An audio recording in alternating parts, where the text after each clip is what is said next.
নমস্কাৰ অসমবাসী দৰ্শকৰ বাবে লৈ আহিছো কেইবাটাও গুৰুত্বপূৰ্ণ খবৰ। আজি হৈছে 12 জুলাই। আজিৰ দিনটোতে অসমৰ লগতে ভাৰতবৰ্ষৰ বিভিন্ন প্ৰান্তৰ পৰা কেইবাটাও গুৰুত্বপূৰ্ণ খবৰসমূহ একত্ৰিত কৰা হৈছে আৰু এনে ধৰণৰ খবৰসমূহ নিতৌ চাই থাকিবৰ বাবে চেনেলটো ছাবস্ক্ৰাইব কৰিব আৰু ভিডিঅ'টোত এটা লাইক কৰি দিব। আজিৰ প্ৰথমটো খবৰ ৰাজ্যবাসীৰ বাবে এটা ডাঙৰ খবৰ। ভাৰতত শীঘ্ৰে আহিব ইউনিফৰ্ম চিভিল কোডসমূহ। অসমত বন্ধ হ'ব এইবাৰ বহু বিবাহ। ইউচিচি আহিলে বন্ধ হ'ব এইবাৰ বহু বিবাহ। সম্পত্তিৰ ওপৰত সম অধিকাৰ পাব এইবাৰ মহিলাই। মুছলমান মহিলাৰ উত্থাপনৰ বাবে বহু বিবাহ বন্ধ হ'ব লাগিব।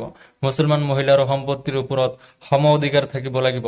বিগত ৭৫ বছৰ ধৰি এইকেইটা কাম কৰিবলৈ বাকী আছিলগৈ। দেশৰ অমৃত কালতেই এই সম্পূৰ্ণ হ'ব। মুখ্যমন্ত্ৰী ডক্টৰ হিমন্ত বিশ্ব শৰ্মাৰ এই বৃহৎ আকাৰৰ মন্তব্য। ভাৰতত শীঘ্ৰেই আহিব ইউনিফৰ্ম চিভিল কোড।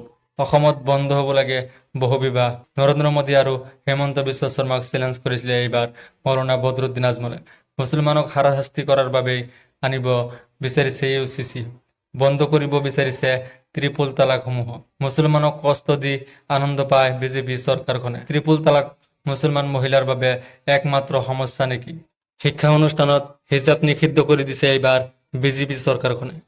প্ৰধানমন্ত্ৰী নৰেন্দ্ৰ মোদীয়ে হিজাবক লৈ এটা মন্তব্য দিয়া নাই এতিয়ালৈকে। মুছলমানৰ বাবে অনুদান বন্ধ কৰি দিছে এইবাৰ মোদী চৰকাৰখনে। ইউচিচি চৰকাৰৰ এক জুমলাবাজী বুলি মন্তব্য কৰিছে। ইউচিচিৰ বিৰোধিতা বদৰুদ্দিন আজমলৰ। মুছলমানে ইউচিচিৰ বিৰোধিতা কৰিব এইবাৰ। মুছলমানৰ ভোট যদি বিজেপিয়ে বিচাৰিছে ইউচিচি আঁতৰাই দিয়ক এতিয়াই।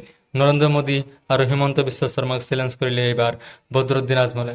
মুছলমানক হাৰাশাস্তি কৰাৰ বাবেই আনিছে এইবাৰ ইউচিচি। বন্ধ কৰিব বিচাৰিছে ত্ৰিপুল তালাকৰ। মুছলমানক কষ্ট দি আনন্দ পায় বুলি মন্তব্য কৰিছে বিজেপি চৰকাৰ।